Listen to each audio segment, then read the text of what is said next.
시청자 여러분 안녕하십니까? MBN 뉴스와이드입니다. 사드의 국내 배치를 반대하는 시민단체가 오늘 주한 미국 대사관 주변을 에워싸는 인간띠 행진을 벌일 예정입니다. 경찰이 대사관 뒷길 행진을 금지했지만 법원은 이를 허용했습니다. 김수형 기자입니다. 미국 대사관이 오늘 20분간 인간띠로 둘러싸이게 될 전망입니다. 참여연대와 민주노총 등으로 구성된 사드 한국 배치 저지 전국 행동은 오늘 오후 4시 서울광장에서 사드 철회 평화 집회를 개최합니다. 집회가 끝나면 미국 대사관까지 행진을 벌입니다.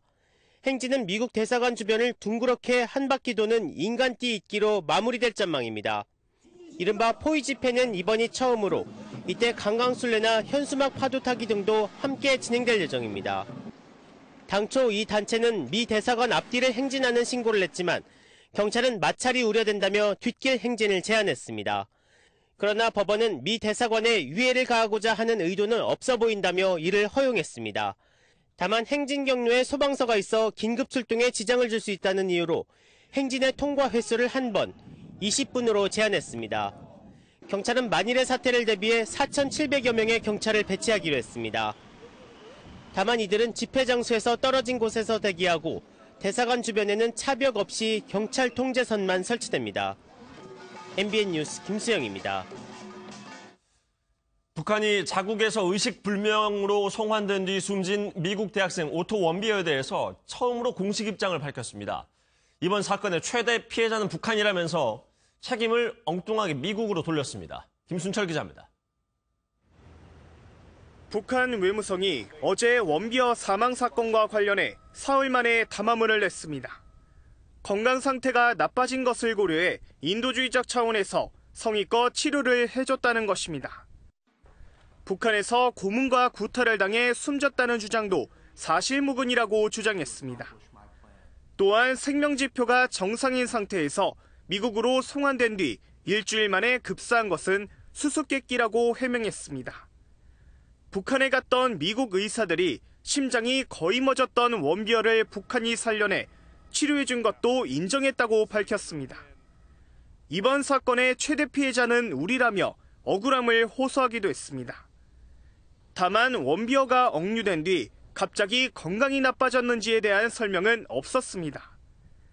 미국 버지니아 주립대 3학년이었던 원비어는 지난해 1월 북한에 방문했다가 평양 양각도 호텔에서 정치 선전물을 훔치란 혐의로 체포됐습니다.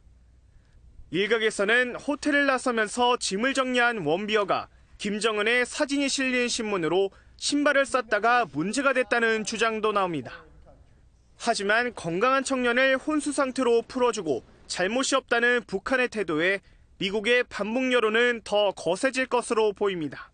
MBN 뉴스 김순철입니다. 마이크 펜스 미국 부통령은 북한이 핵과 미사일을 영원히 포기할 때까지 강력한 압박을 지속하겠다고 밝혔습니다. 펜스 부통령은 한 토론회 기조연설에서 우리는 북한이 핵과 탄도미사일 프로그램을 영원히 포기할 때까지 경제적, 외교적 압박을 가할 것이라고 말했습니다. 이어서 잔혹한 북한 정권은 아시아 태평양 지역 내 최고의 위협이라면서 미국은 여기에 최우선으로 포커스를 맞추고 있다고 강조했습니다. 어젯밤 북한군 병사 한 명이 군사분계선을 넘어서 귀순했습니다. 북한군의 귀순은 지난 13일에 이어서 열흘 만입니다. 조성진 기자입니다. 어젯밤 9시 반쯤 북한군 한 명이 우리 측 군사분계선을 넘어왔습니다. 최전방 중부전선 감시초소에서 근무 중인 우리군 장병에게 발견됐는데 이 북한군은 곧바로 귀순 의사를 밝혔습니다. 이 과정에서 북한군과의 교전은 없었습니다. 귀순한 북한 병사는 우리 군의 일반 병사에 해당하는 하전사로 10대 후반의 청년인 것으로 전해졌습니다. 군 당국은 이 북한 병사를 안전한 곳으로 옮기고 귀순 동기와 탈북 경로 등을 조사하고 있습니다. 불과 열흘 전인 지난 13일에도 북한 병사 한 명이 중부전선을 통해 귀순했습니다. 당시 이 병사는 우리 군의 대북 확성기 방송을 듣고 탈북을 결심했다고 진술한 것으로 전해졌습니다. 지난 18일 새벽에는 북한 주민 한 명이 한강 하구를 헤엄쳐 건너오는 등 최근 열흘 사이 남북 접경 지역에서 탈북이 잇따르고 있습니다. MBN 뉴스 조성진입니다. 어젯밤 제주도 서귀포시의 한 콘도에서 불이 나 투숙객들이 대피하는 소동이 벌어졌습니다. 경기도 평택에선 폐기물 처리업체 화재로 창고 한 동이 모두 타는 등 화재가 잇따랐습니다. 밤사이 사건 사고 소식 배준우 기자가 종합했습니다. 복도가 연기로 자욱하고 대피 안내 방송이 나옵니다. 코와 입을 수건으로 가린 채 대피하는 모습도 보입니다. 어제 저녁 8시 20분쯤 제주도 서귀포시의 한 콘도에서 불이 났습니다. 이 불로 투숙객과 직원 300여 명이 대피했고 20여 명이 연기를 흡입해 병원으로 옮겨졌습니다. 소방당국은 객실 천정에서 불이 난 것으로 보고 정확한 화재 원인을 조사 중입니다. 시뻘건 불이 하늘로 치솟습니다. 어젯밤 11시 반쯤 경기도 평택에 있는 폐기물 처리 업체에서 화재가 발생했습니다. 다행히 인명피해는 없었지만 창고 한 동이 모두 타 9,900여만 원의 재산 피해가 났습니다. 소방관들이 연기로 자욱한 창고 안으로 들어갑니다. 어제 저녁 6시 반쯤 경기도 군포의 한 냉동창고에서 불이 났지만 다행히 큰 피해는 없었습니다. 소방당국은 전기적 요인으로 화재가 발생한 것으로 보고 있습니다. MBN 뉴스 배준우입니다. 경북 내륙 지방의 수건 사업이었던 상주 영천 간 고속도로가 드디어 개통합니다. 이를 기념해서 고속도로를 질주하는 영천 온더 하이웨이 MBN 걷기 마라톤 대회가 열리고 있는데요. 현장을 직접 연결해 보겠습니다. 구경호 기자, 현재 그곳 분위기 어떻습니까? 네, 이곳에서는 잠시 후 열릴 마라톤 대회를 앞두고 3,000명의 참가자들이 출발 준비를 하고 있습니다. 주말 아침부터 마라톤 대회 참가를 위해 정말 많은 분들이 모였는데요. 이른 아침부터 가족과 친구, 동료가 모두 함께 몸을 풀면서 밝은 표정으로 레이스를 준비하고 있습니다. 아직 자동차도 달리지 않은 세길 위를 달릴 생각에 참가자들의 얼굴에선 설렘 표정을 읽을 수 있습니다. 오늘 행사는 상주 영천 고속도로 개통을 기념하기 위해 MBN과 상주 영천 고속도로 주식회사 그리고 영천시가 함께 마련했습니다. 경북 영천과 상주를 연결하는 고속도로는 2012년 6월 28일에 착공돼 정확히 5년이 되는 오는 28일 개통됩니다. 내일은 상주 영천 고속도로가 시작되는 상주 낙동대교에서 5,000명이 참가하는 자전거 희망 대행진이 열립니다. 그럼 영천시장 모시고 얘기 나눠보도록 하겠습니다. 시장님 안녕하세요. 네, 안녕하십니까. 이번 고속도로 개통이 갖는 의미는 뭔가요? 이번 상주 영천 고속도로 개통이 되면은 영천은 5개 고속도로로 연결되는 명실상부한 4통8달 교통의 중심지로 부상이 됩니다. 이렇게 되면은 기업 유치 또 관광객 유입으로 이어져서 영천의 지역 경제 활성화에 크게 기여할 것으로 보입니다. 네, 말씀 감사합니다. 지금까지 대회가 열리고 있는 상주 영천 고속도로에서 전해드렸습니다. 다음 소식입니다. 문재인 대통령이 어제 사거리 800km의 신형 탄도미사일인 현무2의 시험 발사에 참관했습니다. 이 자리에서 문 대통령은 국방력이 강해야 포용 정책도 가능하다며 무기 체계는 대화와 평화의 수단임을 강조했습니다. 최중락 기자가 보도합니다. 사거리 800km 신형 현무2 탄도미사일이 발사대에서 하늘로 치솟습니다. 정확히 예정된 바다 목표 지점에 명중하자 연구원들끼리 껴안고 모두가 일어서서 박수를 보냅니다. 문재인 대통령의 미사일 발사 직접 참관은 북한의 핵실험과 미사일 실험 발사에 대한 엄중 경고가 담겨 있습니다.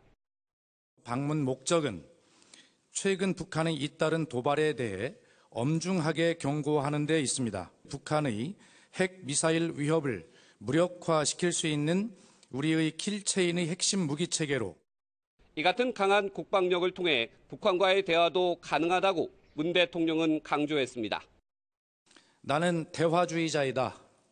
그러나 대화도 강한 국방력이 있을 때 가능한 것이며 포용 정책도 우리가 북한을 압도할 안보 능력이 있을 때 가능한 것이다.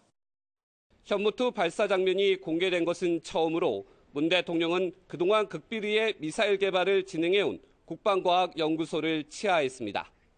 문 대통령은 또 우리 군이 충분한 미사일 능력을 갖추고 있다는 것을 보여줬다며 국민들이 안보와 관련해 안심해 줄 것을 당부했습니다.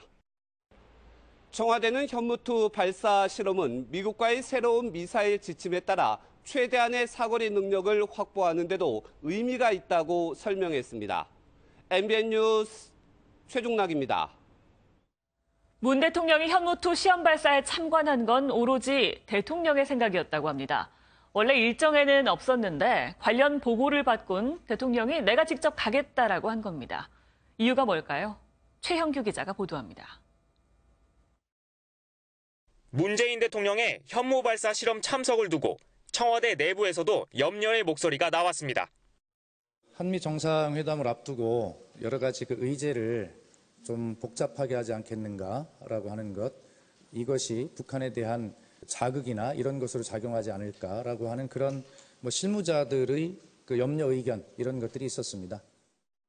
원래 이상철 국가안보실 1차장이 이번 실험에 참석하기로 했지만 문 대통령이 전날 보고를 받고 직접 참관하겠다고 결정한 것으로 알려졌습니다.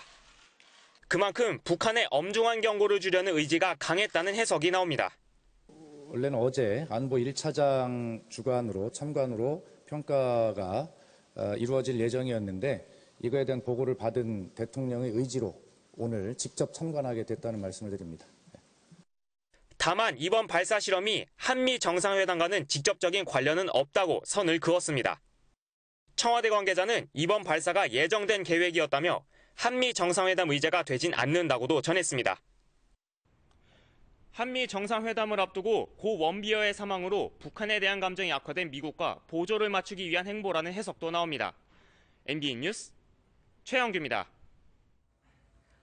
이런 가운데 지난 21일 북한이 대륙간 탄도미사일 로켓 엔진 시험을 한 사실이 뒤늦게 알려졌습니다. 정작 미사일 도발을 할 때마다 선전을 해온 북한은 입을 닫고 있고 이 사실은 미국에서 나온 이야기입니다. 뭔가 수상합니다. 오지혜 기자입니다. 북한의 지난 21일 로켓 엔진 시험 사실을 보도한 건 공교롭게도 북한이 아닌 미국 언론이었습니다.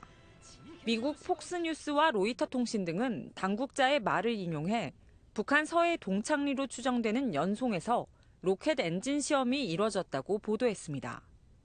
북한이 이번에 시험한 로켓 엔진은 사거리 5,500km 이상으로 미국 본토를 요격할 수 있는 대륙간 탄도미사일 ICBM-용일 가능성이 큽니다.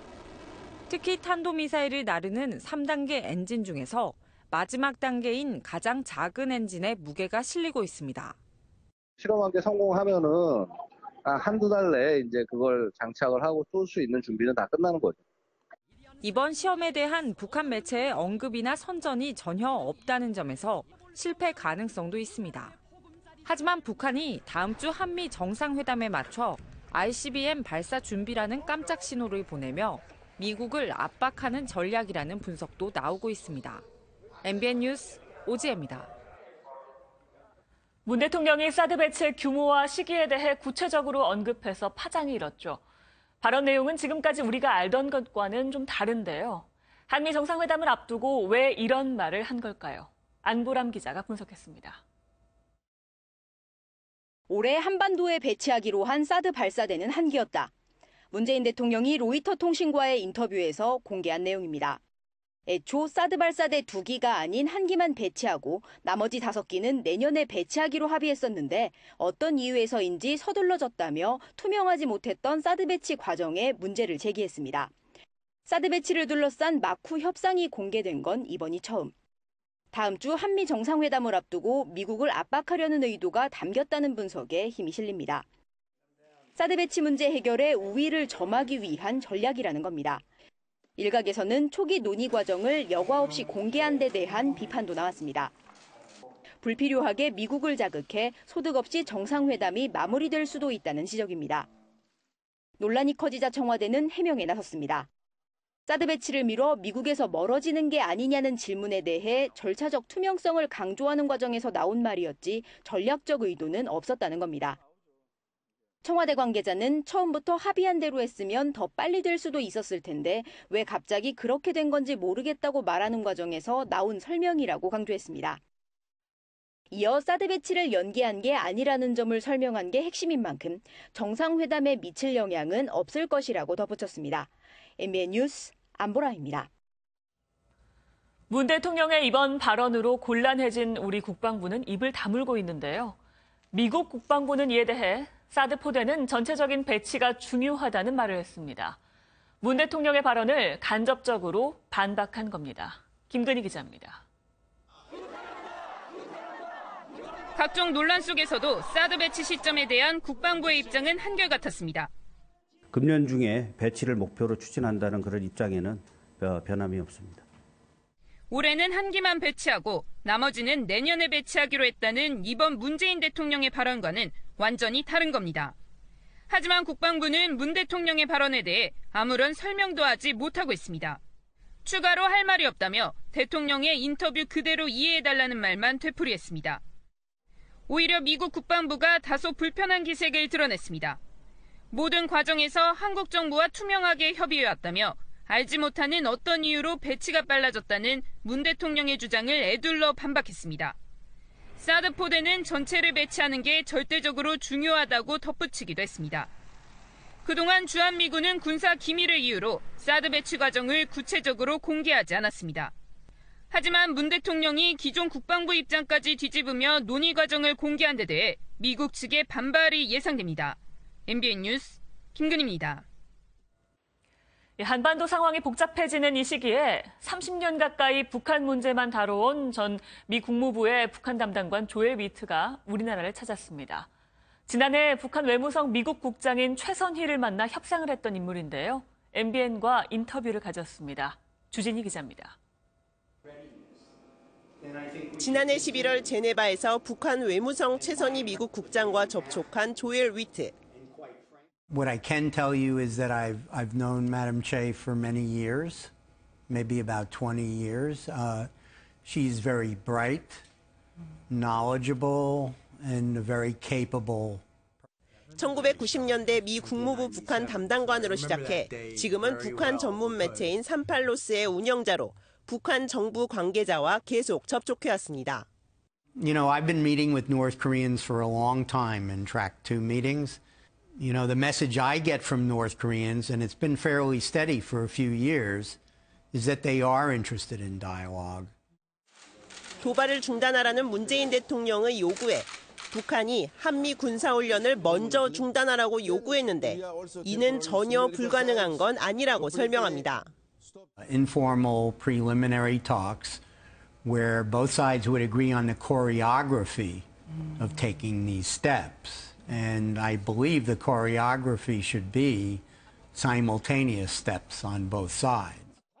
실제 최근 비공식적으로 북미 접촉이 이루어져 원비어의 석방이 이루어졌다며 앞으로 3명의 석방을 위한 접촉 가능성도 열어뒀습니다. But the fact of the meetings themselves disproves what they were told. And I would anticipate that the U.S. is going to make great efforts to release the remaining 3 Americans who are detained. 즉 대화 재개를 원하는 문재인 대통령의 기조와 트럼프 대통령의 조용한 외교 노선이 전혀 다른 것만은 아니라는 겁니다. President Kim Dae-jung visited Washington and met with President Bush, and that didn't go very well. Issue for both of them is to try to find common ground and build on that.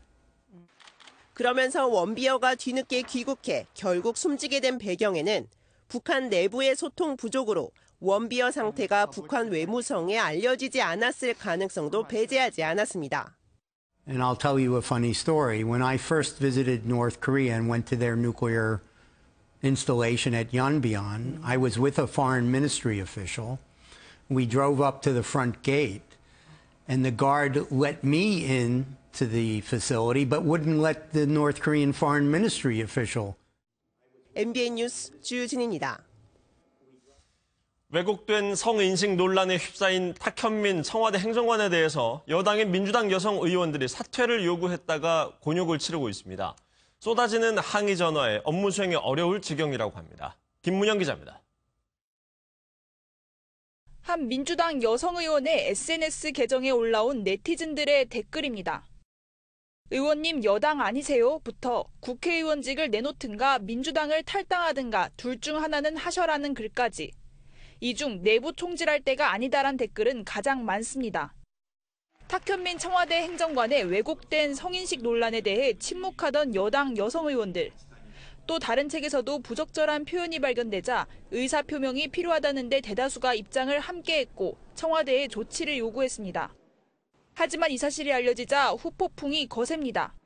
다수의 의원들 사무실로 항의 전화까지 쉴 새 없이 이어지고 있는 겁니다. 여당 의원들은 곤혹스럽다는 분위기입니다. 한 A의원실 관계자는 거의 동일한 사람들이 돌아가며 댓글을 달고 전화하고 있다면서 건전한 비판이면 모르겠지만 야당에 동조한다고 매도하는 것은 억울하다고 난처함을 호소했습니다. B 의원실의 관계자도 박근혜 전 대통령 당시 야당일 때도 행정관에 대해 비판했는데 비판할 수 있으려면 우리 스스로도 당당해야 하는 것 아니냐며 욕은 기본이고 절망감이 많이 든다고 말했습니다. 야당 의원들에게 국한되던 문자 폭탄과 항의 전화가 여당 의원들에게까지 무차별하게 확대되면서 의정 활동까지 위축시키고 있다는 우려가 나옵니다. MBN 뉴스 김문영입니다. 민주당 소속의 여성 의원들이 전화 폭탄에 시달리는 사이 인터넷에선 자유한국당 오행시가 화제였습니다. 무려 15,000여 개의 댓글이 달렸다고 합니다. 이동석 기자입니다. 자유한국당 공식 SNS에 올라온 글입니다. 자유한국당 오행시를 지어달라는 공모에 15,000여 개가 넘는 댓글이 달렸습니다. 자세히 보니 비난의 글이 수두룩합니다. 자폭한의 지금 지지율, 유지하는 것도 벅찰 텐데 한심하게 오행시 이벤트나 하다니 국민 민생부터 챙겨라, 당첨자가 있으려나 모르겠다 등의 비판적인 댓글이 이어지고 있는 겁니다. 이번엔 여당 대표까지 나섰습니다. 자, 자유당 시절의 독선 정치, 유신 시절의 독재 정치, 한나라당 시절의 독기 정치, 국민은 고달픈 정치, 당장 끝내야 합니다. 자유한국당은 발끈했습니다. 일부 국민과 여당 대표가 오행시로 자유한국당을 모욕하는 것은 민주사회의 기본과 상식, 그리고 예의에 반하는 품위 없는 행동입니다. 정작 자유한국당은 앞으로 열흘 남짓 남은 전당대회를 앞두고 전국을 순회하며 지지층 결집에 나섰지만 때 아닌 비아냥 댓글로 곤욕을 치르고 있습니다. MBN 뉴스 이동석입니다. 김은경 환경부 장관 후보자가 외부 기관으로부터 돈을 받고 작성한 보고서 내용 일부를 자기의 책을 그대로 베껴서 제출한 것으로 밝혀졌습니다. 김 후보자 측은 규정에 어긋난 부분은 없다는 입장입니다. 오태윤 기자입니다. 김은경 후보자가 지난 2014년 2월 충남발전연구원에 제출한 상수도 관리 방안 보고서입니다. 용역비만 2천만 원인데 내용이 부실하고 심지어 김 후보자가 자기 표절을 했다는 의혹까지 제기되고 있습니다. 보고서 도입 후 9페이지가 제목과 내용, 표에 이르기까지 김 후보자가 지난 2012년에 펴낸 책과 일치하기 때문입니다. 그 성실성은 말할 것도 없고 말하자면 국민 세금으로서 만든 보고서가 굉장히 불실하다. 이것은 윤리적으로 있을 수 없다. 이렇게 생각합니다. 실제 당시 충남연구원의 연구윤리 규칙에는 자기 표절을 연구 부정 행위에 포함시키고 있었습니다.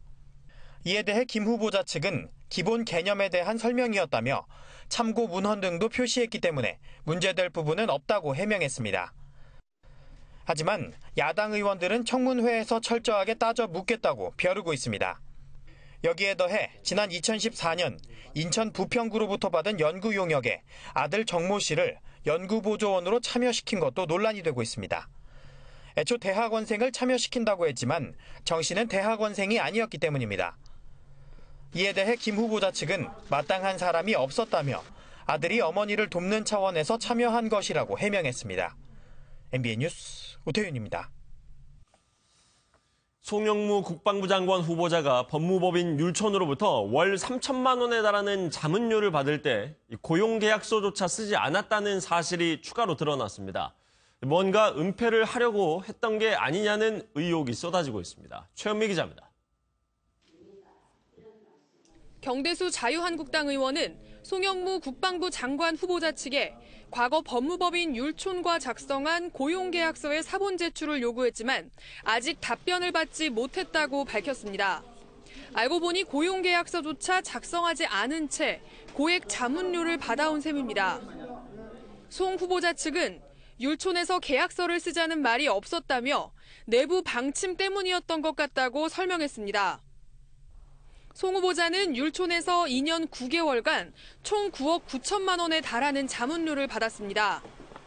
경 의원 측은 법을 다루는 곳에서 계약서 한 장 없이 수억 원대 자문료를 지급했다는 건 상식적이지 않다며 무언가 숨기려는 의도가 있었던 것 아니냐고 말했습니다. 자유한국당은 자진 사퇴를 요구하고 나섰습니다. 로펌이나 기업에 취직해서 일종의 로비스트로 활동한 사람이 다시 공직에 복귀한다는 것은 이건 어불성설입니다. 국민의당도 지명 철회를 촉구했습니다. 송 후보자는 국민에게 민폐를 끼치는 민폐 후보이자 적폐 후보입니다. 방산비리부터 자문료까지 의혹이 끊이지 않으면서 다음 주로 예정된 인사청문회 통과 여부는 점점 안개 속입니다. MBN 뉴스 최은미입니다. 김상곤 교육부 장관 후보자가 10년 전 했던 졸업식 축사 영상이 지금 인터넷에서 주목을 받고 있다고 합니다. 사회주의를 상상하자, 또 노무현 정부는 무능했다는 등의 주장을 펼쳤다고 하는데요. 김 후보자는 10년 전 이 자신의 발언이 부메랑이 돼서 돌아올 줄은 몰랐겠죠. 취재 박통일 기자입니다. 지난 2007년 12월 한 사이버대학 졸업식입니다. 연단에는 당시 이 학교 총장을 맡은 김상곤 교육부 장관 후보자가 졸업식 축사를 위해 섰습니다.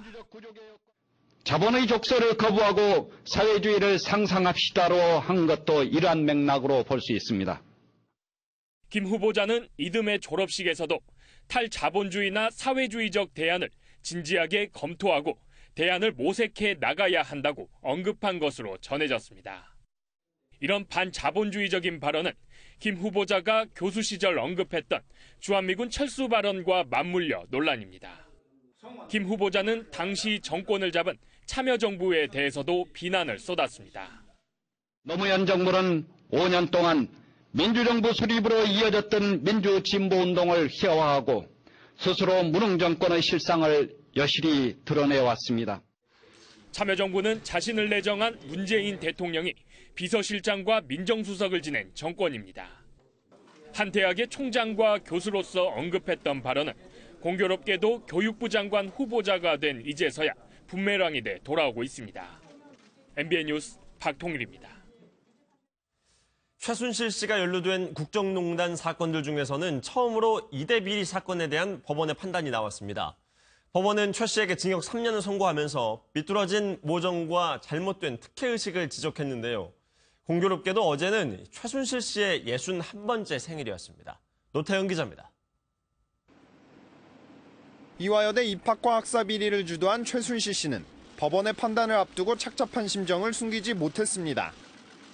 힘없이 천장을 응시하거나 한숨을 쉬는 모습이 법정에서 포착됐습니다. 재판부는 단호했습니다. 누구든지 열심히 배우고 노력하면 정당한 결과를 얻으리라는 믿음 대신 우리 사회의 이른바 백도 능력이라는 냉소가 퍼지게 만들었다며 징역 3년을 선고했습니다. 정렬할 법을 지시를 했습니까? 전혀 그런 일 없습니다. 그럼 정윤아 씨에게는 특혜준 의혹에 대해서 인정 없으십니까? 네. 줄곧 혐의를 부인하던 최경희 전 이화여대 총장과 김경숙 전 학장에게도 각각 징역 2년의 실형이 선고됐습니다. 또 남궁곤 전 입학처장도 징역 1년 6개월의 실형을, 류철균 이인성 교수는 각각 징역 1년의 집행유예 2년을 선고받는 등 피고인 9명 전원이 유죄를 받았습니다. 국정농단 사건으로 모두 4개의 재판을 받고 있는 최순실 씨의 나머지 3사건은 박근혜 전 대통령의 재판이 마무리될 때 함께 결론날 예정입니다. MBN 뉴스 노태현입니다. 정유라 씨는 현재 이대 비리 혐의로 기소조차 안 된 상태인데요. 하지만 법원은 이번 판결문에서 정유라 씨가 최순실 씨와 공범이라는 점을 분명히 했습니다. 정 씨가 기소가 되면 유죄 판결이 날 가능성이 높다는 얘기입니다. 김한중 기자입니다. 정유라 씨의 범죄 혐의는 크게 3가지입니다. 이화여대 학사비리 업무방해와 청담고 공무집행 방해, 그리고 범죄 수익 은닉입니다. 어제 선고에 따르면 정유라 씨는 적어도 이화여대 학사비리와 관련해서는 엄마 최순실 씨와 공범으로 적시됐습니다. 재판부는 최순실 씨가 청담고와 이대에 영향력을 행사해 학적 관리 등을 방해한 점을 정 씨도 인식하고 있었고 가담까지 했다고 밝혔습니다. 두 범죄 사실은 검찰이 정유라 씨의 지난 2번의 구속영장에도 포함했지만 영장재판부가 받아들이지 않았던 부분입니다. 이번 선고로 정 씨의 유죄 가능성이 커지면서 앞으로 진행될 검찰 수사에도 탄력이 붙을 것으로 보입니다. 번번이 영장이 기각돼 기세가 움츠러든 검찰이 세 번째 구속영장을 청구할 가능성도 커졌습니다. 이와 관련해 정유라 씨 측 이경재 변호사는 최순실 씨와 공모관계를 인정한 부분도 법리적으로 다툴 여지가 많다면서 만약 검찰이 세 번째 영장을 청구하면 영장 청구권의 일탈 남용이라고 비판했습니다. 하지만 법원이 정유라 씨의 범죄 혐의를 일부 인정한 만큼 검찰의 정 씨 수사 방향에도 변화가 있을 전망입니다. MBN 뉴스 김한준입니다. 검찰은 정유라 씨의 2차 영장 실질 심사에서 최순실 씨가 정 씨의 귀국을 앞두고 진실 규명에 협조하겠다는 뜻을 밝힌 뒤 이를 다시 철회한 사실을 폭로했습니다. 정 씨의 1차 구속영장이 기각되자 입장을 완전히 바꿨다는 게 검찰의 설명입니다. 이수아 기자입니다. 정유라 씨가 한국에 들어오기 직전인 5월 말, 최순실 씨는 검찰 특별수사본부에 면담을 요청했습니다. 수사팀 관계자를 만난 최 씨는 앞으로 국정농단 사건 진실 규명을 위한 검찰 수사에 협조할 수 있다는 뜻을 전했습니다. 딸 정 씨의 귀국이 결정되자 스스로 검찰에 나가 진실 규명 협조 의사를 밝힌 셈입니다. 특히 선고를 눈앞에 둔 이화여대 재판에 대해서는 자신이 인정할 수 있는 혐의가 있는지 검토해보겠다는 뜻까지 밝혔습니다. 검찰과 최순실 씨는 이런 내용에 대한 정식 조사를 지난 6일 진행하기로 약속했습니다. 그런데 지난 3일 정유라 씨의 1차 구속영장이 기각되자 최 씨의 태도는 달라졌습니다. 약속한 당일 출석하지 않겠다는 의사를 서면으로 전한 뒤 검찰청에 나오지 않은 겁니다. 검찰이 정 씨의 신병 확보에 실패하자 더는 협조할 필요가 없다는 판단을 한 것으로 보입니다. 검찰은 지난 20일 정 씨의 2차 영장 심사에서 이 같은 사실을 공개한 것으로 알려졌습니다. 하지만 최순실 씨 측 변호인은 최 씨가 갑자기 진술 태도를 바꾸겠다고 말했을 리 없다며 해당 내용을 부인했습니다. MBN 뉴스 이수아입니다. 재계가 가장 경계했던 김상조 공정거래위원장이 4대 그룹 경영진과 처음으로 만났습니다. 김 위원장은 대기업의 변화를 요구했고 4대 그룹은 몰아치기식 개혁이 없다는데 일단은 안심하는 분위기입니다. 신동규 기자입니다.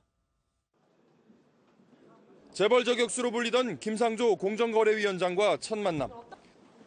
4대 그룹 대표들은 말을 아낀 채 딱딱한 얼굴로 나타났습니다. 김 위원장이 대기업의 일감 몰아주기와 의사결정 구조의 문제점을 지적하면서 간담회장에는 긴장감이 맴돌았습니다.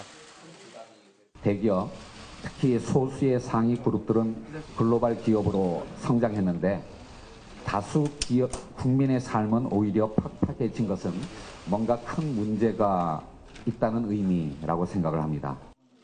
간담회가 끝난 뒤에는 분위기가 한결 부드러워졌습니다. 4대 그룹 대표들은 김 위원장이 일방적인 개혁보단 신중한 정책 추진을 약속해 의구심이 해소됐다고 입을 모았습니다. 위원장님 얘기를 듣고 보니까 다 타당하다. 저희들도 거기에 맞춰서 어떻게 하면 우리나라 경제 발전에 이바지할까 생각을 하겠습니다. 양적인 어떤 규제책보다는 질적으로 또 산업의 특수성을 감안해서 신중하게 하시겠다는 그런 대화를 통해서 아주 안심하고 돌아가겠습니다. 고맙습니다. 김 위원장은 이번 간담회가 솔직하고 유익한 자리였다면서 필요하면 개별 기업과도 자주 만나겠다고 밝혔습니다. MBN 뉴스 신웅입니다. 문재인 정부의 첫 방미 경제 사절단이 최종 확정됐습니다. 박근혜 정부 때보다 사절단 규모가 크게 줄고 대기업보다는 중견, 중소기업이 대거 함께한다고 하는데요. 실용주의를 택했다는 평가가 나옵니다. 서남빛 기자입니다. 문재인 대통령의 첫 미국 방문길에 함께할 경제인단이 꾸려졌습니다. 정의선 현대차그룹 부회장, 최태원 SK그룹 회장, 구본준 LG그룹 부회장 등 52명이 확정됐습니다. 2015년 박근혜 전 대통령과 함께 갔던 166명보다 114명이나 줄어든 소규모 실용주의형입니다.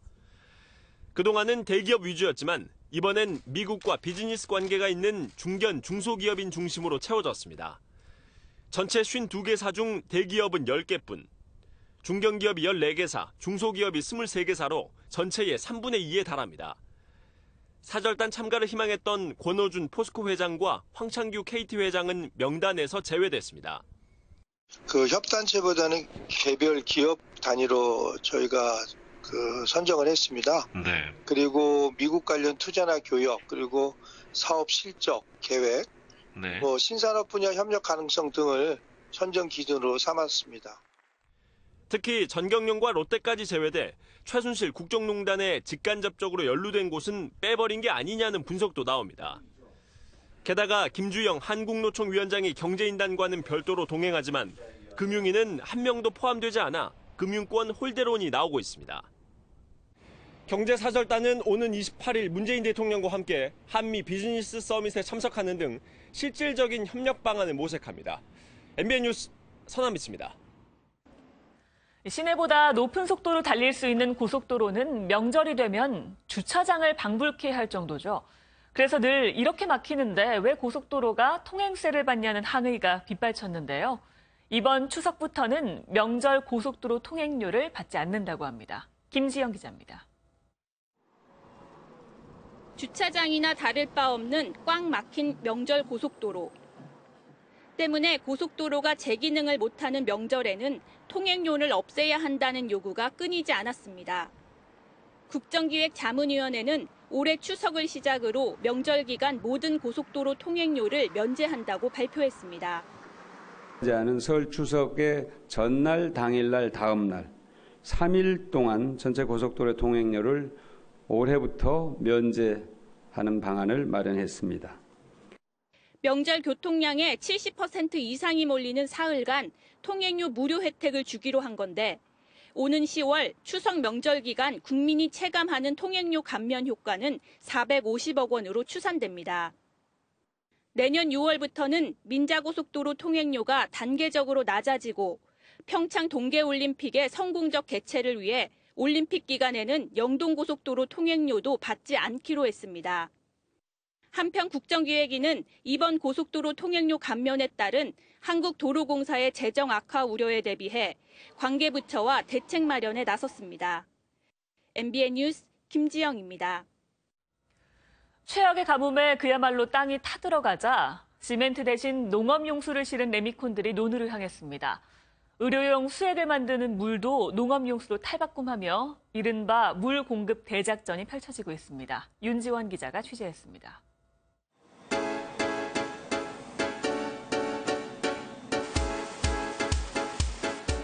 시멘트 대신 물을 가득 싣고 새벽부터 논으로 향하는 레미콘 차량. 극심한 가뭄에 아직 모내기조차 하지 못한 농가에 농업용수를 공급하기 위해서입니다. 예, 지금 그래도 물을 내게 돼서 다행이고 너마직인데 쌀 8가마는 먹을 수 있어요. 의료용 수액을 만드는 데 쓰이는 물도 농업용수로 탈바꿈했습니다. 고통을 겪고 계신 농민들의 마음을 위로해드리고 또 지역사회와 아픔을 같이 나누자는 취지로 평년의 절반 수준인 강수량에 저수지는 이미 말라붙은 지 오래. 예년 같으면 농업용수로 쓰일 물이 가득 차 있어야 할 저수지지만 지금은 이렇게 바닥이 드러난 것도 모자라 땅이 거북이 등처럼 갈라졌습니다. 강하류의 물을 메마른 저수지로 안간힘을 쓰고 끌어올리지만 역부족입니다. 평택호로부터 약 한 4km 지점까지는 임시관로를 설치해서 하루에 17,000톤씩 용수 공급을 하고 있습니다.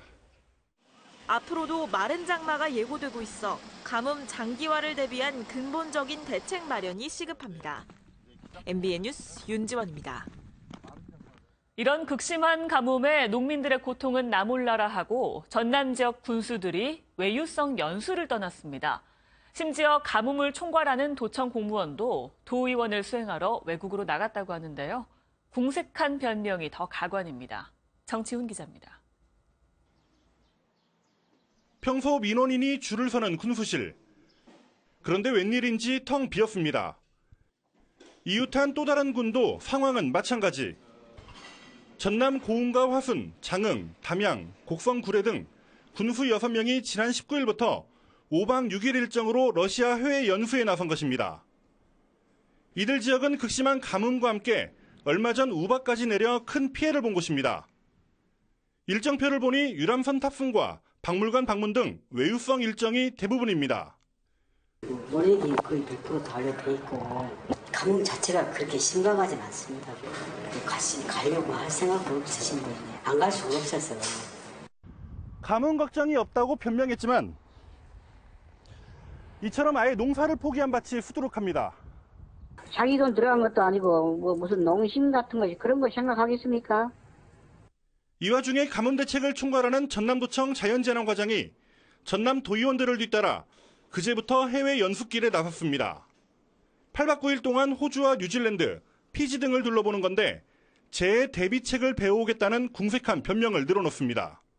몇 년 전에 호주에서 굉장히 극심한 가뭄을 겪었다라고 합니다. 어떻게 대처를 했는가 이런 거에 대해서 좀 보시겠다. 의원님들을 어떻게 모시고 가는 그런 형국이 되어서 하늘만 바라보며 애가 타는 농민들은 나몰라라.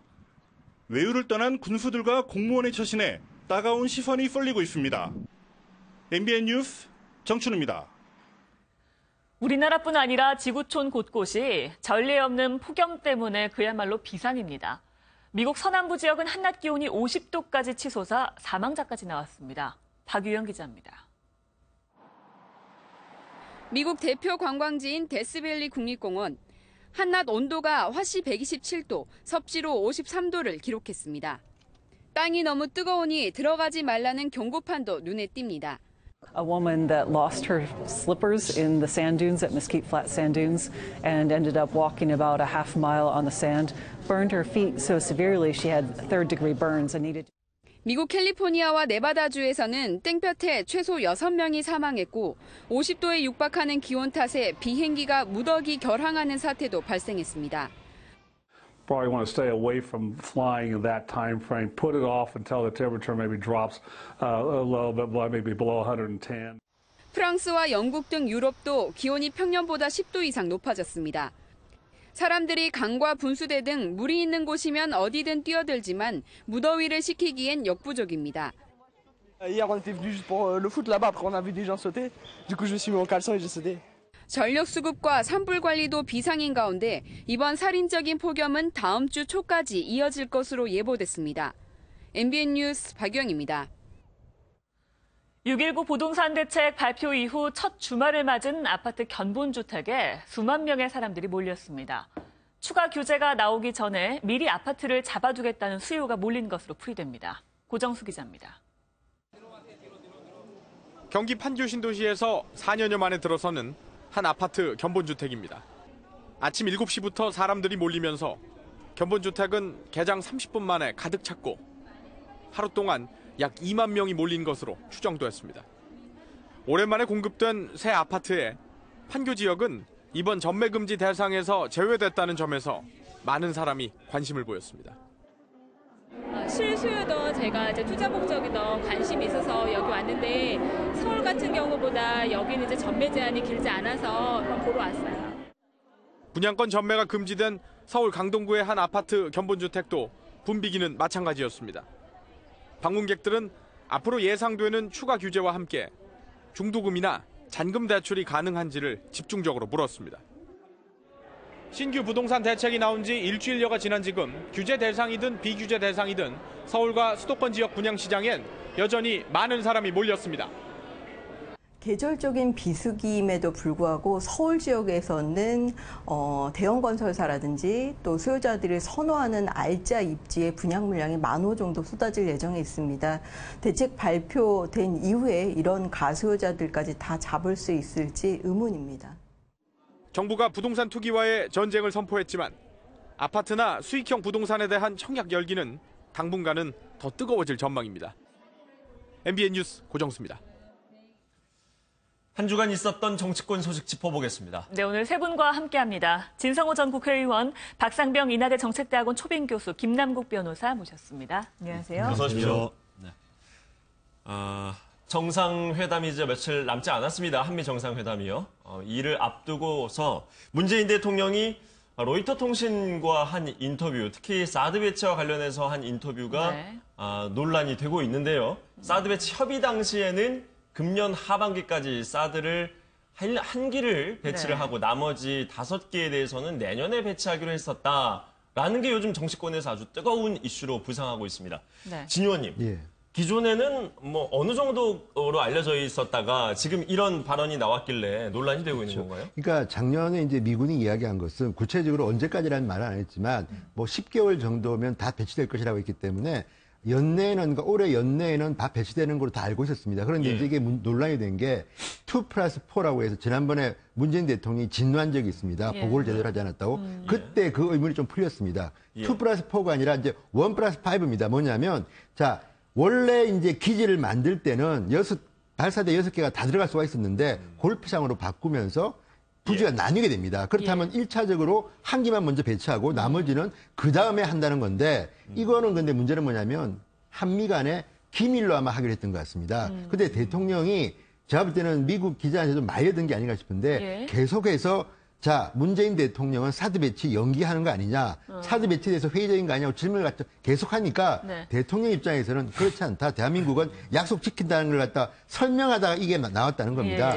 그렇다면 본질적으로는 문재인 대통령은 지금 트럼프를 만나기 전에 양국 간의 신뢰를 갖다 구축하는 과정으로 한 말인데 어쨌든 군사 관련해서 어떤 정보가 이제 공개된 거기 때문에 미국 방구가 지금 좀 반발하고 있는 것 같습니다. 그렇지만 저는 이런 것들은 뭐 큰 문제 없이 그냥 신뢰로 만들 수 있는데 다만 이제 야당이라든지 언론에서는 비판할 소지가 하나 생긴 거라고 봅니다. 진 의원님, 방금 1+5 또 2+4를 언급해 주셨는데 이게 원래는 2+4였었던 건가요? 아니면 그런 것조차도 정해지지 않고 골프장으로 기지가 이전되면서 이게 처음에 6개를 다 할 수가 없기 때문에 그래서 1+5로 간 겁니다. 근데 이게 이제 지금 이번에 공개됐지만 그 전에 이제 그 문재인 대통령이 국방부를 질책할 때 왜 4개가 비밀리에 반입된 걸 보고하지 않았냐고 한 것이 제가 볼 때는 이거 같습니다. 그러니까 의문이 풀리는데 문제는 이제 군사 전문가들이 이런 이야기를 하는 겁니다. 발사대 한 개를 설치하는 거는 크게 의미가 없다. 상징적인 것밖에 없다. 그렇기 때문에 왜 실효성이 없는 한 대를 갖다가 공개를 해서 중국도 그렇고 미국도 그렇고 비판을 받느냐는 건데요. 어쨌든 외교 문제는 저는 그렇게 생각합니다. 가능하면 공개는 적게 하는 게 좋다. 그런데 이제 지금 문재인 대통령은 아무래도 문재인 특보의 발언 등으로 해서 트럼프 정부와 어쨌든 신뢰를 갖다가 맞추려고 노력하는 과정에서 나온 발언이기 때문에 저는 미국 이 로이터 기자가 좀 지나치게 직구전 질문으로 이 답변을 끌어낸 게 아닌가 싶은데요. 저는 뭐 이거는 원비어나 이런 거에 비하면 크게 저는 중요할 것 같다고 보지는 않습니다. 그런데 또 여기서 문제는 그동안 우리가 알고 있던 내용과는 조금 시기나 규모 면에서 좀 다르다. 이 부분이 좀 논란이 되는 것 같습니다. 좀 심하게 표현하면은 박근혜 정부가 국민을 속인 거죠. 자, 처음에 사드 포대 1개가 들어오기로 합의를 한 겁니까? 1기? 2기? 1기 포대? 몰라요, 우리는. 그냥 갑론을박 같습니다. 쉬쉬해버린 거예요. 우리는 저는 2개가 들어온 줄 알았어요. 그러니까 1개나 2개, 2개 정도. 그러니까 2개 정도 되면은 부지가 그만큼, 만약에 사드 포대가 아니라 발사대가 1개, 2개하고 6개가 엄청난 차이 납니다. 지역적으로. 이거는 환경영향 평가를 안 받을 수가 없는 것이고, 6기가 들어온다는 얘기는 이런 어마어마한 부지가 필요한 거예요. 상식적으로 그렇지 않습니까? 그런데 당초에는 6대 아무도 말 안 했습니다. 그러니까 그 당시 우리 사드를 얘기할 때 1개 포대는 6개의 발사대로 구성되어 있다. 한국에는 2개가 들어온다. 정도 얘기를 했던 거예요. 근데 지금 보니까 그게 아니라 1개 포대였다고요? 이렇게 국민들한테 거짓말을 한 겁니다. 자, 아무튼 문재인 대통령이 왜 그럼 이 시점에서 이 얘기를 했느냐? 3가지 포석이 있어요. 하나는 미국에 대해서 걱정하지 마시라. 우리는 사드 자체를 연기 포기하는 것이 아니라 한국에서의 절차적인 문제를 지금 짚고 있는 것이다. 보시라. 지금 이런 문제가 있다. 연기할 의도가 없다. 그래서 그 얘기 하나죠.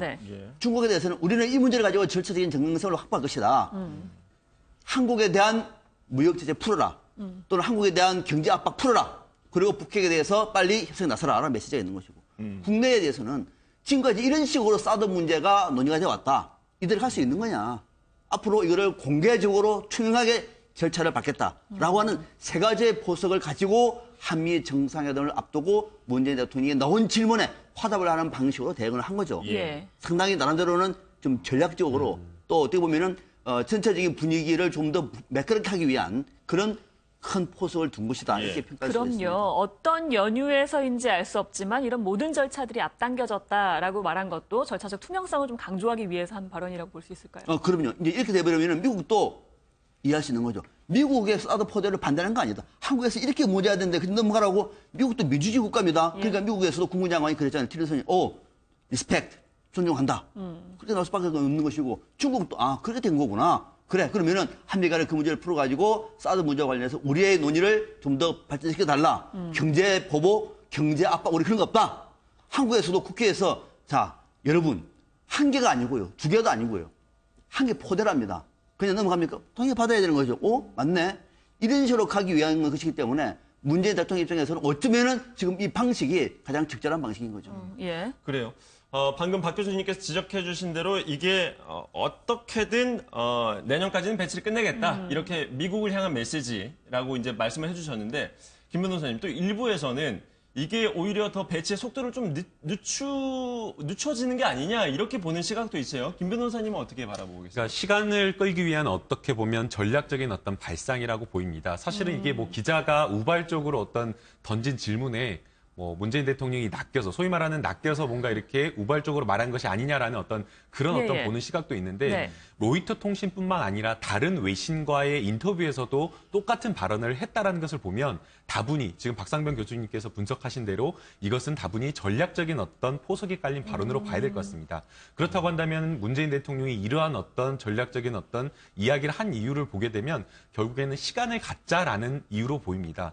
사실은 우리나라가 지금 사드 배치와 관련해서 여러 가지 문제점이 있지만 가장 큰 문제는 공론화 과정이 없어서 국민에게 동의를 구하는 절차가 없었다라는 점이 하나가 문제고요. 그다음에 이제 두 번째 문제는 이 사드 배치와 관련해서 주변국과의 어떤 외교 문제를 푸는 데에 전혀 노력을 하지 않았다는 점입니다.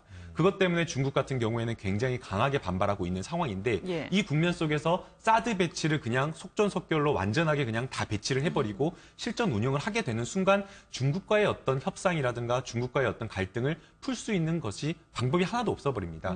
그렇기 때문에 문재인 대통령으로서는 우리나라로서는 사드 배치와 관련된 시간을 조금 더 벌고 그 시간을 번 동안 중국과의 문제를 또 풀고 그다음에 중국과의 문제를 푼과 동시에 결국에 사드 배치하는 것 자체가 북핵 문제로부터 시작되었기 때문에 그 시간 동안 북핵 문제를 해결하기 위한 뭔가를 시간을 볼 수 있기 때문에 문재인 대통령으로서는 이 1개 포대와 5개 포대는 내년까지 배치하기로 했다라는 시간에 대한 원론적인 합의를 밝힘으로써 우리는 할 수 있는 것까지 다 하기로 했고 이 합의된 내용을 전혀 지키지 않겠다는 것이 아니다. 지키는 것 그대로 하겠지만 다만 우리가 할 수 있는 이미 지금 1개 포대는 이상 들어왔지 않습니까? 그렇기 때문에 1개 발사대죠. 1개 발사대 이미 들어와 있는 상황이기 때문에 나머지와 관련해서는 조금 더 시간을 주고 해결을 하자라는 어떤 그런 포석이 깔려있는 모습입니다. 그러니까 시간 끌기는 적절한 표현은 아닌 것 같아요. 만약에 환경 영향 평가를 했는데 국내법이 안 된다라고 하면 못하는 겁니다. 그것이 대한민국의 주권이에요. 대한민국의 헌법입니다. 그것이 우리 대한민국의 법치국가의 원칙이고 그래서 시간 끌기가 아니라 시간이 더 빨라질 수도 있는 것이고 아예 안 될 수도 있는 것이고 늦춰질 수도 있는 것인데 시간 끌기 전략은 아니고 우리가 왜 한 기, 두 기가 왜 중요하냐면 중국 입장에서는 이런 겁니다. 아니 대한민국이 북한의 핵미사일을 방한다고 얘기하면서 어떻게 사드 발사대를 한 대, 두 대만 갖다 놔? 그거는 힘이 없는 건데 결국은 북한 미사일이 아니라 미국에 대해서 레이더만 가동하겠다는 것 아니냐, 레이더만. 중국이 어떻게 하고 있는지 레이더만 가동하면서 말로는 북한 핵을 막겠다고 하는 것 아니냐라고 하는 의구심을 살 수 있는 거예요. 왜? 포대가 6개가 아니라 한 개, 두 개만 있으니까 이번 기회에 보니까 6개가 다 들어왔네. 그러면은 북한의 핵을 막기 위해서 미국의 한국을 막구나. 라고 하는 설득할 수 있는 명분도 생기는 거예요. 진작에 이렇게 해서 국민을 설득해서 왜 나가서 그를 쉬쉬하고 무슨 한미가 비밀 협의를 하고 미국에서는 제대로 얘기하는데 국내에서는 숨기고 무슨 일말저말 하다 보니까 결국 일이 꼬인 거거든요. 역시 이 문제를 아예 비공개를 했으면 몰라도 공개를 했으면 국민에게 절차적인 방법을 설명을 하고 동의를 구했으면 훨씬 더 좋았을 걸 쉬쉬하다 보니까 일이 더 꼬인 겁니다. 이게 원래 이 한 세트라는 게 발사대가 6개입니다. 이거는 뭐 이미 그전에도 예고된 거기 때문에 이걸 가지고 뭐 우리가 왈가왈부할 필요는 없는 것이고 근데 문제는 뭐냐면 외교라는 게 실리가 있고 이제 명분이 있는데 저는 문재인 대통령이 이 과정의 투명성을 강조하기 때문에 이런 이야기를 하신 거지. 근데 결과적으로 볼 때는 박 교수님도 잠시 이야기했지만 중국한테 빌미를 준 건 사실입니다. 왜냐? 괌도 지금 발사대가 3개거든요. 근데 발사대 1개면 거의 레이더 말고는 큰 의미가 없습니다. 예. 저기서 북한이 미사일 쐈을 때 발사대 하나로 쏘면요. 거의 그건 의미가 없는 거라고 합니다. 네. 군사 전문가들은. 그렇다 그러면 이걸 공개함으로써 나름대로 우리가 실리는 좀 손해를 보고 있다는 것이고요. 또 하나 저는 문재인 대통령의 의지는 좀 알겠는 게 예. 지금 어쨌든 간에 원비어의 사망 사건도 있고 또 사드 문제도 이미 문재인 대통령이 어떤 성향의 대통령인지 미국 정부는 알고 있습니다. 그리고 이미 6월 초에 트럼프 대통령은 사드 이야기를 보고받고 욕설까지 하면서 화를 냈다는 거 아닙니까? 그거는 미국 정부의 입장입니다. 근데 문재인 대통령으로는 사드만 가지고 저 한미 정상회담하는 게 아닙니다. 저는 경제가 더 중요하다고 보는데 그러면 미국에 가기 전에 어쨌든 괜히 군사 문제로 얼굴 붉힐 이유가 없습니다. 오히려 저는 이 협상 전문가인 트럼프가 아마도 한미 FTA나 경제 문제를 갖다 굉장히 들고 나올 확률이 많고 예. 또 하나는 군사비 분담 문제도 있는데 그렇다면 가능하면 문재인 대통령의 외교 참모들은 문재인 대통령이 좀 편하게 한미 정상회담을 할 수 있는 여건을 만드는 게 중요합니다. 예. 그래서 저는 최근에 문재인 대통령이 하는 행보들을 보면 상당히 지금 이런 데 노력을 하고 있다. 예. 그렇다면 여기에 대해서 저는 외교 참모들이 좀 더 좀 조언을 잘해서 필요 없는 그 논쟁거리는 만들지 말았으면 좋겠다. 왜냐하면 이게 문재인 대통령의 외교 무대 대비입니다. 네. 그러니까 이분이 처음 트럼프를 만나는데 너무 골치 아픈 숙제들을 많이 던져놓으면요. 정말 힘들기 때문에 저는 이 정지 작업을 강경화 장관도 그렇고 좀 열심히 했으면 좋겠다는 생각이 듭니다. 지금 진 의원님 말씀해 주신 대로 사실 미중 사이에서 우리나라가 가지고 있는 아주 민감한 이슈들이 많지 않습니까? 뭐 한미 FTA 문제도 있고 등등 있는데 이 사드 문제가 미중 사이에서 가장 중요한 사실 외교 이슈입니다. 지금 이 사드의 속도를 어쨌든 지금 이 정부에서 이제 좀 더 천천히 가져가려고 하는데 이러한 전략이 미중 사이의 이 외교 게임에 있어서 실이 더 클까 아니면 득이 더 클까 이걸 가지고도 논쟁이 많습니다. 박 교수님 어떻게 보세요? 외교에서 가장 큰 힘은요. 그 나라가 힘이 있을 때 같습니다. 외교 사이에서 이쪽 나라를 숨기고 저쪽에서 이득을 찾는 방법 어느 세계 어느 나라도 없습니다.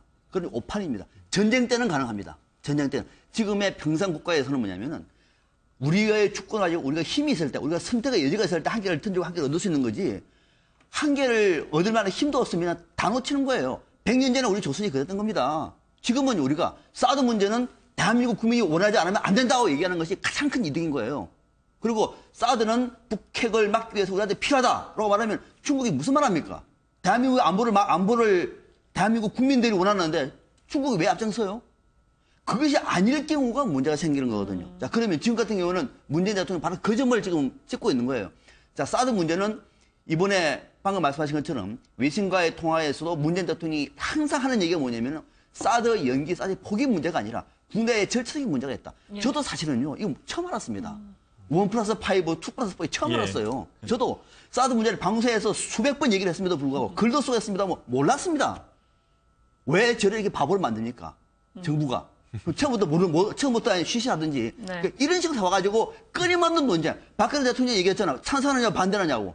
우리한테 그것밖에 없는 거예요. 이 얼마나 단순하고 무지한 발언입니까? 그러니까 이 문제를 가지고 우리가 논의를 할 수 있는 틀을 문재인 대통령이 만들고 있는 것이고 만약에 여기에 대해서 이 문제가 대한민국의 입장이 된다고 얘기하면 중국도 저는 이해하리라고 보고 미국도 이미 존중한다고 얘기했습니다. 그러면은 미국과 중국도 이 문제를 가지고 대한민국이 이 문제를 양국의 입장에 저촉되지 않게 풀어나간다고 얘기하면은 주권 국가로서의 당연한 행동인데 중국이 반대할까요?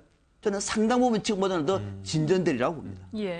방금 앵커께서 사실은 이제 이 시간 벌기, 사드 배치와 관련해서 시간을 버는 게 과연 득이냐 실이냐 이런 이야기를 하셨는데 저는 득이 좀 더 많다라고 생각이 됩니다.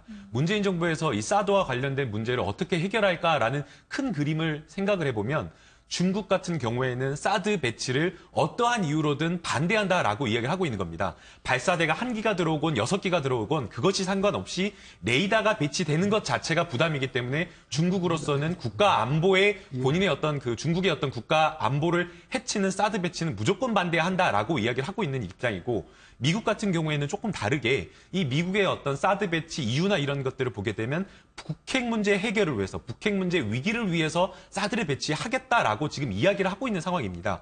그렇기 때문에 우리나라로서는 이 문제를 해결하는 어떤 근본적인 방법을 생각한다라고 한다면 일단은 시간을 좀 번 다음에 시간을 번 기간 동안 중국과의 어떤 갈등을 조금 완화하고 그 다음에 할 수 있는 것은 가장 중요한 것은 결국에는 북핵 문제를 해결하는 겁니다. 2018년도까지 발사대를 6개를 배치한다라고 했기 때문에 그 시간을 보는 동안 북한과의 관계가 굉장히 전향적으로 바뀌어서 북한의 핵이 동결되고 북한이 ICM 지금 대륙간 탄도미사일을 개발하고 있는 것을 중단한다라고 한다면 미국에서 이야기를 하고 있는 사드 배치의 이유가 사라지는 겁니다. 그렇다고 한다면 우리나라로서는 북한 문제라든가 북핵의 핵 위기가 사라졌기 때문에 사드 배치의 필요성이 더 이상은 없다라는 이야기를 들어서 미국에 대해서 사드 배치 철회를 요구할 수 있는 정당한 명분이 생기기 때문에 여러 가지 어떤 그 외교적인 어떤 상상력이라든가 근본적인 어떤 문제를 해결하는 방법을 생각한다라고 한다면 시간을 벌 수 있는 것 자체가 여러 가지 어떤 사드 배치와 관련된 대안을 마련할 수 있기 때문에 득이 더 훨씬 더 크다라고 봐야 될 것 같습니다. 저도 일부 공감하면서 이런 말씀 드리고 싶은데 지금 한국 언론에서는 사드가 굉장히 뜨거운 이슈입니다. 그런데 제가 볼 때는 정작 미국이나 국제적으로는 한국의 사드 문제는 중국과 미국에 끼어 있는 우리의 샌드위치 신세일 뿐이지 큰 의미는 없습니다. 더 중요한 것은 최근에 이제 외신들 반응을 보면 CNN 같은 경우는 이제 노골적으로 김정은을 때립니다. 어떻게 때리냐면 원비어 때문에 지금 미국은 사실 원비어 사건에 비하면 이 사드 이거는 사실 관심도 별로 없습니다. 미국 국민들은 원비어를 계기로 일단 북한 정권에 대한 분노가 끌어오르는데 예를 들자면 최근에 보도를 보면 자 1년에 7천억이 넘는 돈이 김정은의 호화 사치 생활에 쓰고 있다. 그래서 이 돈줄을 잘라야만이 북한을 제압한다. 이런 보도가 나오고 심지어 영국의 데일리 메일이라는 신문은 그 명세서까지 냈습니다. 여기 보면 36억이 그 기쁨조의 소고값이다. 예를 들어서 어떻게 취했는지 참 궁금하기도 하지만 그런 식으로 해서 지금 김정은 정부를 압박하고 있습니다. 문재인 대통령도 마찬가지입니다. 저는 깜짝 놀란 게 군 참모들이 반대하는데도 불구하고 우리 개량형 탄도미사일 현무2 시험 발사를 직접 봤다는 거 아닙니까? 왜 봤겠습니까? 그러니까 나는 지금 사드 문제에 대해서는 투명성을 갖다가 강조하지만 반대로 북한에 대해서는 우리는 언제든지 비판한다. 그리고 원비어가 죽었을 때도 조전을 치고 그다음에 북한 인권 문제에 대해서 굉장히 세게 비판했습니다. 그러더니 북한의 조평통이 문재인이라는 이름을 쓰지 않았지만 한국의 대통령을 또 비판합니다. 저는 뭐냐면 이런 분위기를 통해서 문재인 대통령은 나는 미국이 생각하는 그런 사람은 아니고 이 문제는 확고하다. 다만 사드 같은 이런 것들은 좀 더 투명하고 공개적으로 하고 싶다. 이런 메시지를 던진 거기 때문에 저는 지금까지는 잘 가고 있습니다. 문제는 뭐냐면 이런 전반적인 북한 인권에 대한 문제라든지 북한 핵 또는 미사일에 대해서 비판하는데 같이 가야지 만약에 지금 문재인 특보처럼 한마디를 잘못하게 될 경우는요. 문재인 대통령이 해야 될 말을 그 특보가 난 월급 한 푼 안 받는 학자라면서 말함으로써 오히려 입지를 좁힐 수가 있다. 물론 저는 문재인 특보의 그 선의는 전 이해하지만 외교라는 것이 꼭 그렇게 흘러가지는 않습니다. 그리고 미국 언론들은요. 이번에 로이터도 보지만 뭐 우리 다 기자시니까 아시겠지만 제목 하나 뽑기 위해서 굉장히 직구적 질문들을 계속합니다. 거기에 말려 들어간 순간 문재인 대통령은 선의로 많은 말씀을 하셨는데 제목은 한국 정부 사드의 부정적 이렇게 나옵니다. 그게 미국 언론의 현실이기 때문에 저는 그 다른 것도 중요하지만 대통령이 미국을 갔을 때 홍보 라인이 잘 움직여야 됩니다. 그래야지 트럼프라는 지도자가 워낙 예측 불가 아닙니까? 그래서 저는 우리 한국의 홍보팀들도 같이 가서 미국 언론을 갖다가 좀 나름대로 잘 뭐 설득해야 된다. 이것도 상당히 중요할 거라고 봅니다. 일단 지금 얘기하신 것과 관련해서 전략적인 의도가 있느냐 없느냐 이 부분에 대해서 조금 엇갈리는 것 같은데요. 한미 정상회담이 과연 어떻게 흘러갈 것인가 야당에서는 이 부분을 두고 비판을 했습니다. 이야기를 먼저 들어보시겠습니다. 우리나라 안보의 최고 책임자인 대통령이 극도로 민감한 안보 문제인 사드 배치 현황을 이처럼 외국 언론에 공개한다는 것 자체가 지극히 부적절한 일입니다. 더구나 문 대통령은 나도 모르는 어떤 이유로라고 하면서 마치 한미 간에 어떤 불법적 모의를 해온 것 같은 뉘앙스마저 풍기고 있습니다. 문재인 대통령이 한미 정상회담을 앞두고 어떻게 하든 사드 배치 연내 배치를 서둘러 온 미국의 길을 꺾고 협상의 주도권을 쥐겠다는 의도로 동맹국을 공격하는 것은 아닌지 참으로 우려스럽습니다. 문재인 대통령 발언을 보면 마치 미국이 처음 약속한 걸 어기고 일방적으로 행동했다. 그래서 아마 미국이 국방부 아마 성명이 나온 것 같은데 우리는 투명하게 진행했다. 이런. 저도 문재인 대통령이 한미 정상회담을 앞두고 왜 이렇게 불필요한 각을 세우는지 솔직히 잘 이해가 안 됩니다. 트럼프랑 한번 맞짱 뜨고 싶은 것 같아요. 네, 하태경 의원도 이제 불필요한 각을 세우는지 솔직히 이해가 안 된다 뭐 이런 얘기를 했는데 어떻게 보십니까? 저는 동의하지 않습니다. 네. 각을 세우는 게 아니죠. 지금 자유한국당도 대한민국의 정당 아닙니까? 지금 우리가 이번에 문재인 대통령이 이 얘기를 밝힌 것이 동맹국을 공격하는 겁니까? 왜 하지도 않는 얘기를 지금 공격한다면서 한미 간에 저렇게 이간질을 하고 있는 거죠? 저는 저거는 정무대 원내대표의 걱정은 알겠어요. 예. 그 지적 중에서는 이거는 옳다고 봅니다. 대한민국 국민에게 먼저 설명했어야 된다. 왜 외국 기자와 설명을 하느냐, 먼저 하느냐. 그건 옳다고 봐요. 이 얘기를 가지고 문재인 대통령이 확보를 했으면 국민에게 먼저 얘기를 하는 것이 옳았는데 이것을 가지고 미국을 동맹국을 공격한다라고 얘기하는 건 이거는 제1야당 대표로서는 적절치 않고 또 더 중요한 것은 자, 이 상황에서 하태경 의원까지도 미국과 각을 세운다라고 하는 얘기는 그러면 미국과 각을 세우지 않기 위해서는 미국이 하자는 대로 하는 것이 각을 안 세우는 겁니까? 저는 의식 자체가 저는 문제가 있는 것 같아요. 우리가 할 수 있는 얘기를 하는 것이 오히려 우리가 협상이라든지 국제사회에서 우리의 목소리가 더 커지는 것이고 당연히 해야 할 일입니다. 이 문제에 대해서 우리가 할 수 있는 얘기가 있는 거예요. 지금부터 이거는 저는 사드 배치가 미군이 부담하는 겁니까? 대한민국의 이 비용을 부담하는 겁니까? 있을 때가 다 들어오는 겁니까? 안 들어오는 거 아무것도 모르는데 그냥 미국이 하자는 내내 이렇게 하는 것이 옳다는 얘기예요? 이게 한미 합의라는 가정하에 이제 미국이 저거는 하태경 의원은 저 문제 상당히 최근에 발언하는 것이 좀 건강했는데 이 발언만큼은 동의하지 못하겠습니다. 그러니까 사실 야당이 지금 이렇게 반발하고 나서는 본질적인 이유는 어디에 있다고 봐야 될까요? 일단 지금 야당은 문재인 정부의 안보관에 대해서 의심을 하고 있습니다. 제 생각은 그렇습니다. 그리고 첫째 여야 간에 지금 이런 안보에 대한 신뢰가 성숙되지 않았다는 게 저는 문제인 것 같고 그럼에도 불구하고 저는 정우택 원내대표가 저 정도 비판을 할 수 있다고 보지만 다만 저는 이런 생각이 드는 게 자 국내에서는 여야가 이렇게 경쟁하고 싸우는 게 맞다고 보지만 대통령의 외교 데뷔 무대에는 야당도 좀 도와줘야 된다. 왜냐하면요. 우리가 안에서는 싸우더라도 밖에 나가면 트럼프가 미국 우리의 혈맥이지만 또 그 관계에서는 경제적으로 주고받는 게 있지 않습니까? 그렇다면 저는 야당도 필요하면 지원해줘야 된다는 것이고요. 또 하나 문제는 이제 이 문제입니다. 저는 걱정하는 게 자 그러면 미국 정부는 그럴 겁니다. 아니 우리가 1조문 해가지고 우리 돈으로 좀 해주는데 니들 실름 하지 마. 그 다음에 트럼프는 이미 그 이야기 했습니다. 합의 내용도 아는지 모르는지 앞으로 우리가 한국에부터 이 미군 분담금을 더 받아내겠다.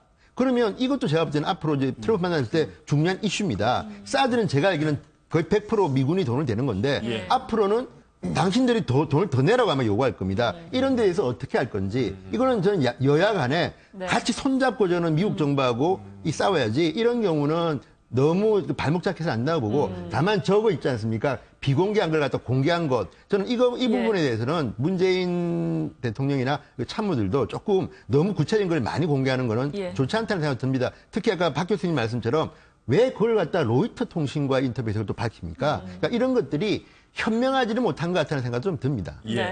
사실 이제 문재인 대통령이 지금 로이터 통신과의 발언한 내용을 가지고 야당이 비판한 내용을 보게 되면 그 발언 내용을 굉장히 협소하게 봤고 또 그 협소하게 본 것을 조금 오해한 것이 아닌가라는 생각이 듭니다. 로이터 통신의 어떤 전체적인 어떤 맥락을 좀 볼 필요가 있는데요.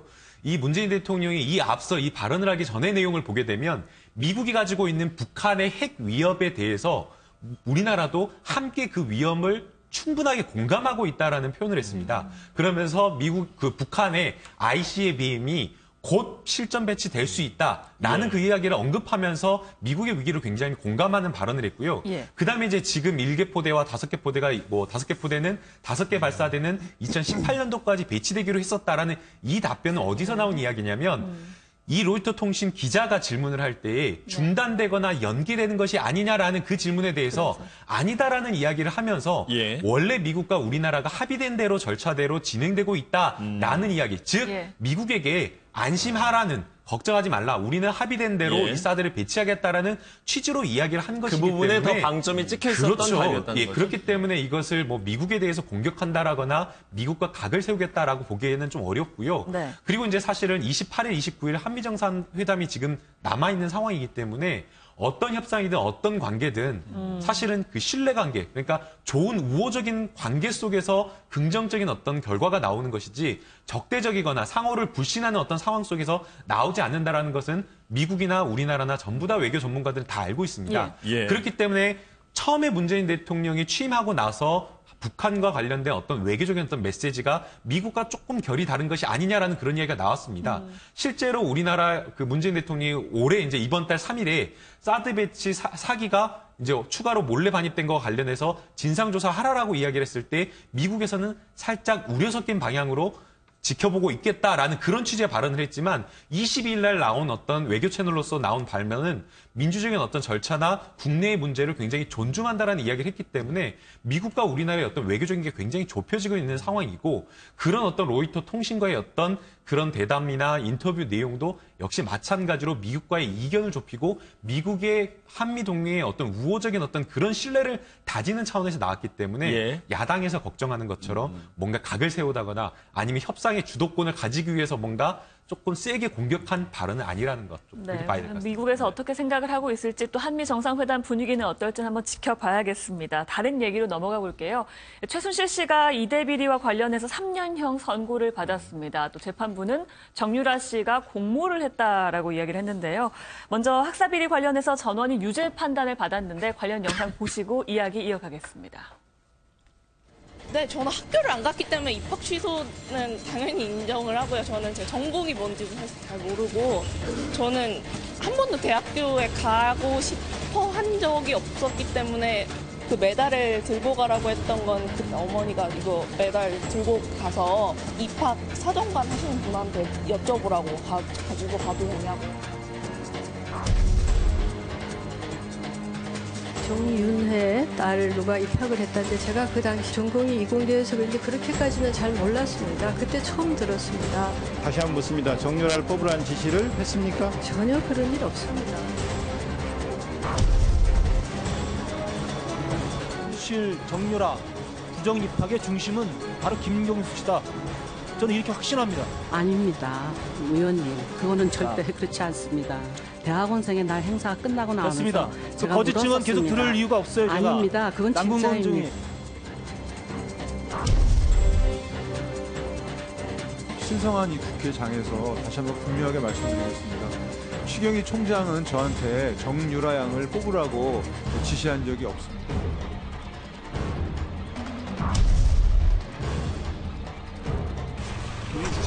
언제 만드신 거예요, 답안지는? 답안지 본...